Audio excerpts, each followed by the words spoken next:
Animal राहतने महापालिकेच्या जलशुद्धीकरण केंद्रातील चेंबरमध्ये पडलेल्या कुत्र्याचा वाचवला जीव. दिनांक 27 मे रोजी सांगली महानगरपालिकेच्या माधवनगर रोडवरील जलशुद्धीकरण केंद्रामधील 10 फूट खोल चेंबरमध्ये एक कुत्रा पडल्याची माहिती ॲनिमल राहतला वैभव खोत यांनी दिली.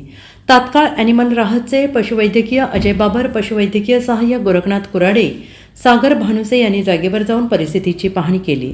जलशुद्धीकरण केंद्रामध्ये कोणत्याही सुरक्षित झाकणाविना उघड्या अवस्थेत असलेल्या 5 चेंबरपैकी एका 10 फूट खोल चेंबरमध्ये खाण्याच्या शोधात असताना कुत्रा पडला. पण चेंबरला पायऱ्या नसल्याने त्याला वरती येणं शक्य झालं नाही. ते सर्व चेंबर जमिनीखालून एकमेकांना मोठ्या पाईपने जोडले होते आणि त्यातील एक पाईप खोल जमिनीत गेला असल्याने त्याला त्यातून वेळेत काढणं महत्त्वाचं होतं.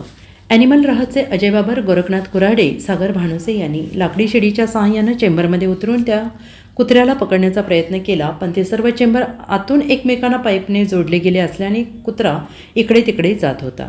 काही वेळा सगळ्यांनी मिळून त्या कुत्र्याला सुखरूप बाहेर काढले आणि पुढील उपचारासाठी सुरक्षित ठिकाणी ठेवले आहे. आज रोजी माधवनगर रोडवरून ॲनिमल राहतला एक कॉल आला होता 1:30 वाजता.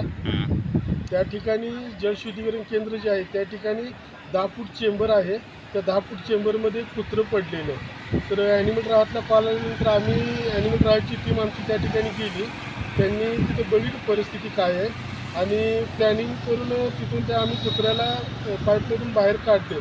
तो जो काही चेंबर होता तो त्या चेंबरला साधारण उजव्या साईडला 100-150 फूट आणि डाव्या साईडला 100-150 फूट पायपा होत्या मोठमोठ्या की ते कुत्रं त्या पायपांमध्ये जाऊन बसायचं. तरी पण आम्ही आमच्या पद्धतीने प्लॅनिंग करून त्याला तिथून बाहेर सुखरूपपणे काढले. परंतु ॲनिमल राहतकडनं महानगरपालिकेने एवढी विनंती आहे की त्यांनी जे काही चेंबर त्या ठिकाणी काढलेले आहेत त्या चेंबरवरती झाकण लावून घेतले पाहिजेत की भविष्यामध्ये त्याच्यामध्ये आणखी कुठले प्राणी वगैरे पडून मोठा अपघात होऊन त्यांचा जीव जाण्यापेक्षा त्यावेळेस चेंबरवरती जर का झाकणी लावली तर इथून पुढे अशी काही घटना घडणार नाही एवढी महानगरपालिकेला विनंती आहे.